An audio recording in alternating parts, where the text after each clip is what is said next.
Happy New Comic Book Day, comic fans, and Happy New Year! You guys have any New Year's resolutions, or did you break them already? Stay tuned for the first haul of the new year.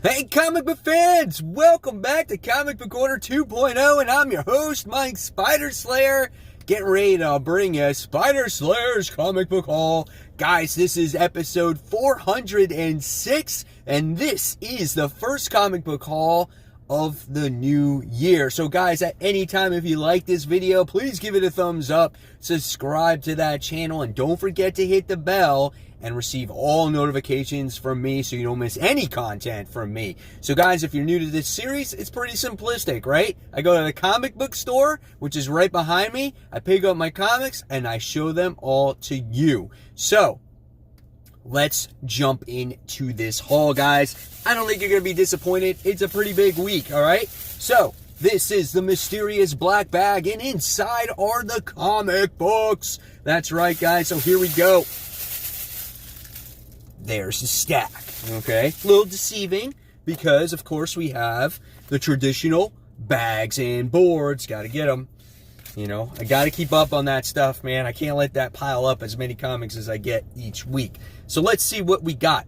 All right, first off, I think people have been waiting for this for a very long time, and it is out. This is Batman. This is issue 86, new creative team, and yeah, I'm totally excited about this. Tinian the Fourth, Tony S. Daniel does the artwork. You can look for me to do a review on my live stream tomorrow, probably around 1:30, and we're going to be talking about Batman. It's called After the Pull, so stay tuned for that tomorrow. But here's some of the interior artwork. If you're not familiar with Tony S. Daniel's artwork, it's freaking awesome, guys. I have a feeling that this run is going to be off to a good start. I think it's going to get people excited about Batman again. And here's some more of that artwork. So yeah, I think it's going to look good. This is Batman issue 86. Can't wait, guys. Woo! It's good to be excited about the character again, right? Next, we'll just jump into Marvel because this was next in the bag here. We have The Amazing Spider-Man. This is issue 37. We have Ryan Otley, who does the cover art on this book, and he does the artwork inside. It's about time. It's been so long. He's been away from this 2099 stuff, and it looks like we're getting kind of a different story arc here. We got J. Jonah Jameson is on his radio station. Shit, he could be on YouTube the way things go these days. That's the only place he hasn't been on, right? So here's some more of the interior artwork in here. I love Ryan Otley's artwork. I just wish he was more consistently on the book than he is. It's just, it seems like we have more fill-in artists than the artwork that he actually does in the book. But looking forward to this new story arc, getting away from that 2099 stuff. This is issue 37 of the series. Next, we'll jump into this Image book, 20XX. This is issue 2. The first issue was absolutely phenomenal, as this is about some, this takes place in Alaska, and we get to see people contract this virus, okay? They run around with masks and stuff like that, and they contract the virus, and either they die from the virus or they become like a mutant, okay? And then you get abilities once you get this virus. This is a black and white book, like I said, and it is gory. I mean, this is how this whole thing opens up. We get to learn a little bit about the main character in the last issue, and she uses her powers for the first time, and it's just a bloody mess, okay? So yes, this is an awesome read. I definitely suggest it. It's only on issue 2, so go ahead, pick it up. All right, next. You know, I don't know why I didn't get the first issue of this, but I wound up buying the second issue. Maybe I can find the first issue somewhere or read it online or something like that. But The Rise of Kylo Ren, this is issue 2.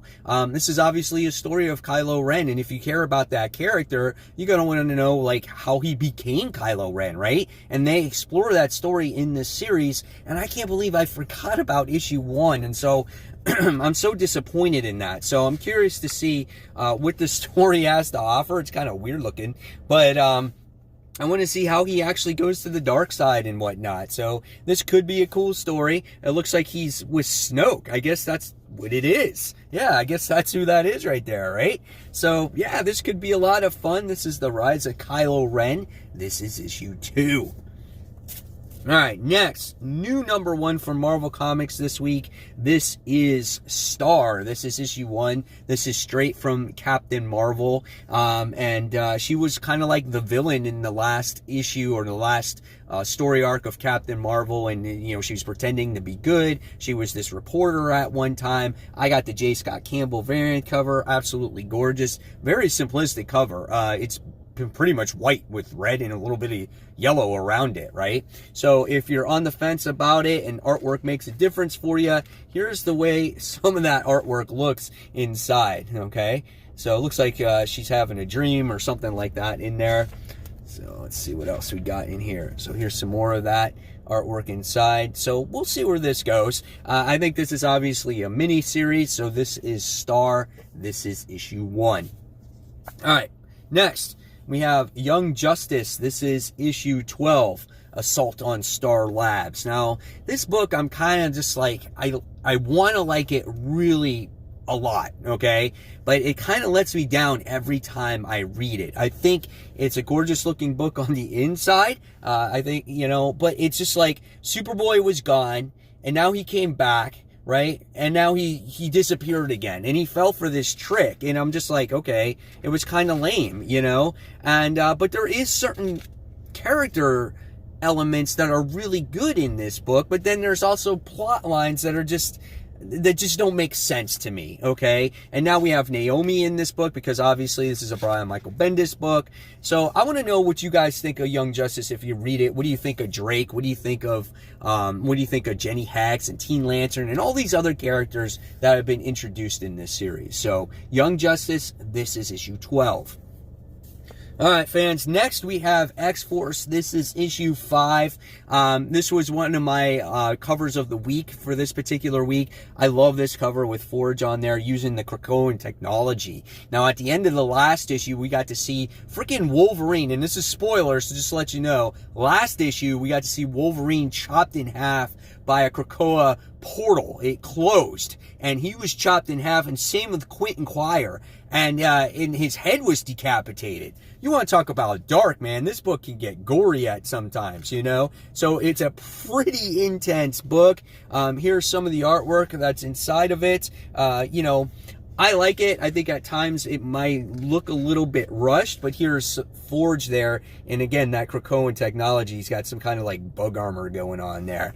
So yeah, we'll see what happens. X-Force, this is issue 5. This is the same writer that's going to be writing Wolverine series.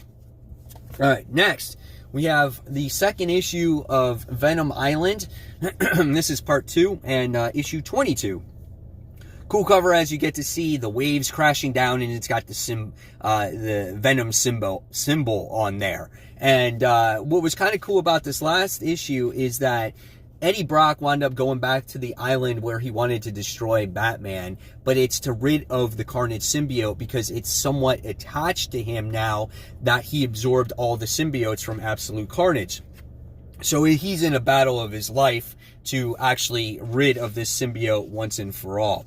Here's some of the interior artwork, and hopefully we're going to learn a little bit more about Dylan and things like that. There's some creepy stuff going on in this book, so I don't know what to expect in there, but we're seeing Null, so when is he going to make his way to Earth and all kinds of stuff. So I'm looking forward to this. So that's issue 22 of Venom.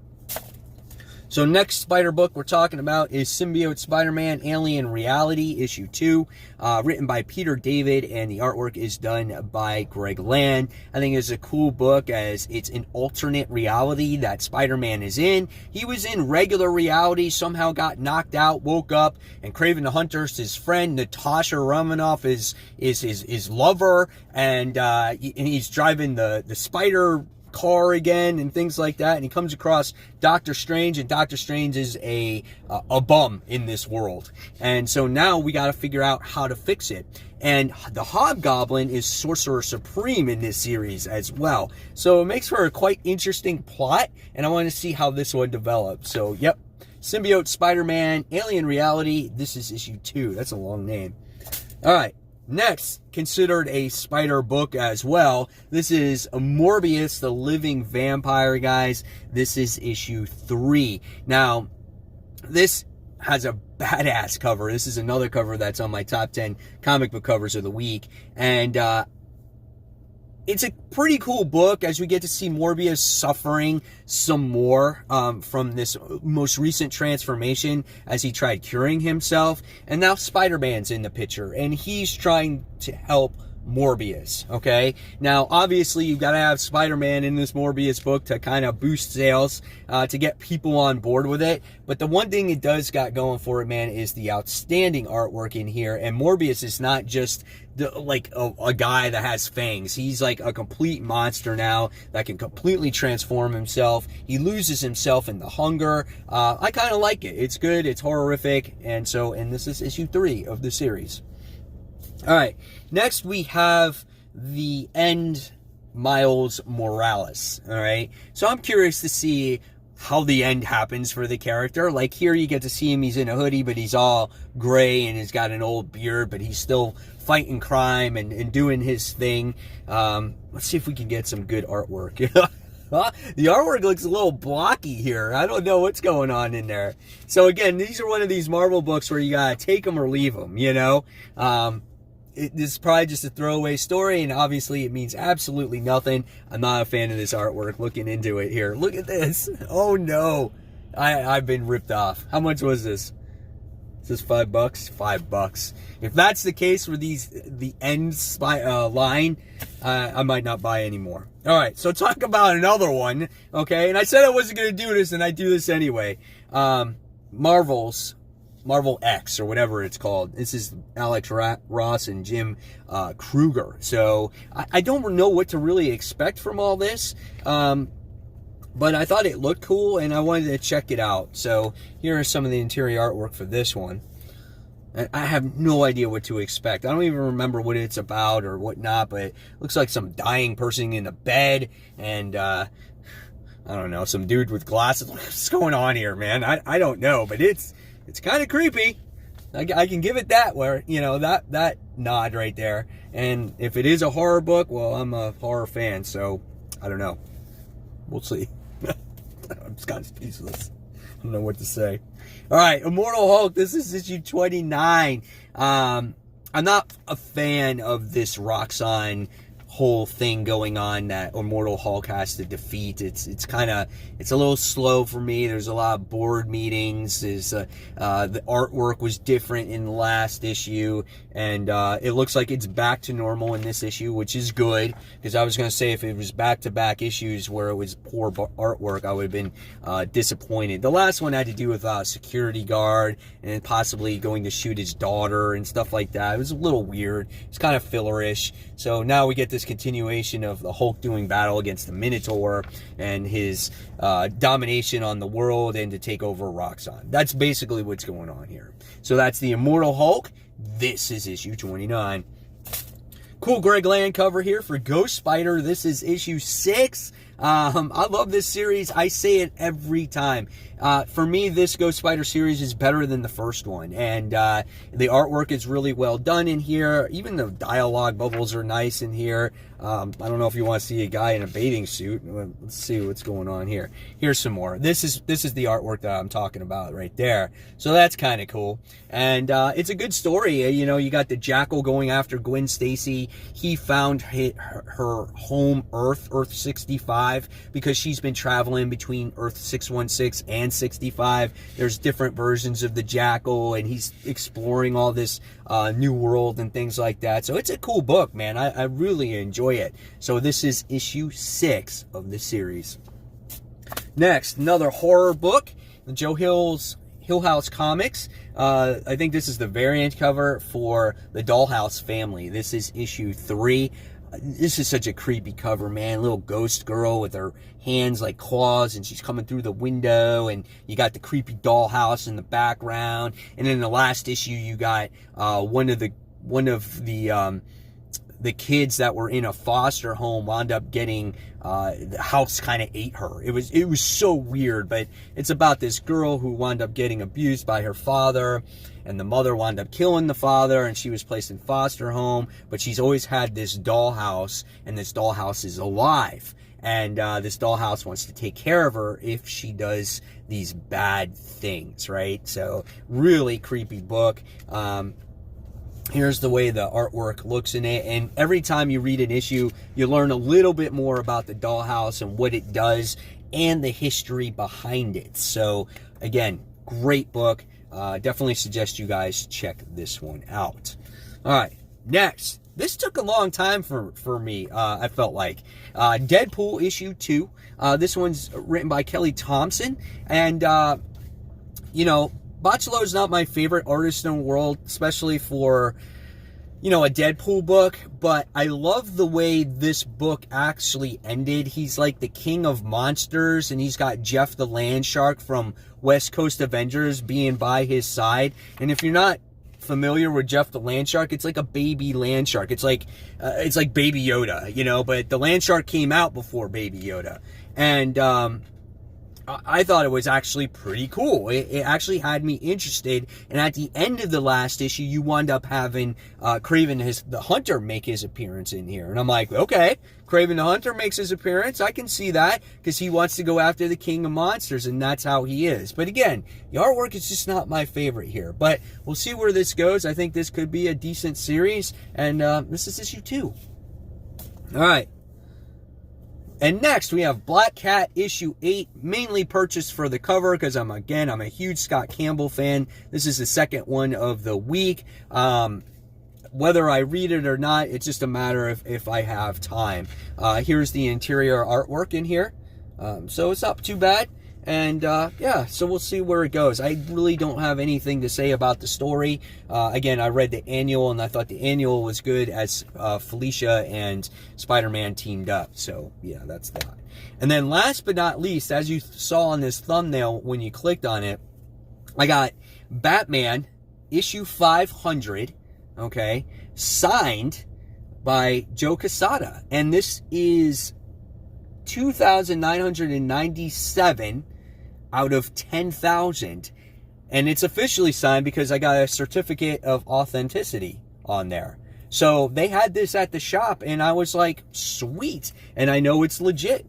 See, you get to see it right there, 297. So I'm like, dude, that's cool, and I paid $10 for it. I feel like it's worth it, and it's signed. It's, you know, it's cool. So I can't complain from it. It's made in like 1993 or something like that. So guys, there you have it. There is the haul for the week. Hopefully you guys enjoyed it. Now it's your turn in the comments below. I want to hear what you guys picked up for the week. And again, guys, if you like this video, give it a like, thumbs up, subscribe to the channel, and don't forget to tune in to After the Pull. Once again, my live stream on Thursday at 1:30 p.m. And if there's any books that you want to see reviewed on After the Pull, I'll do my darndest to read them and review them for you. So again, guys, thank you for watching, and this is Mike Spider Slayer signing off. I'll see you guys real soon. Bye.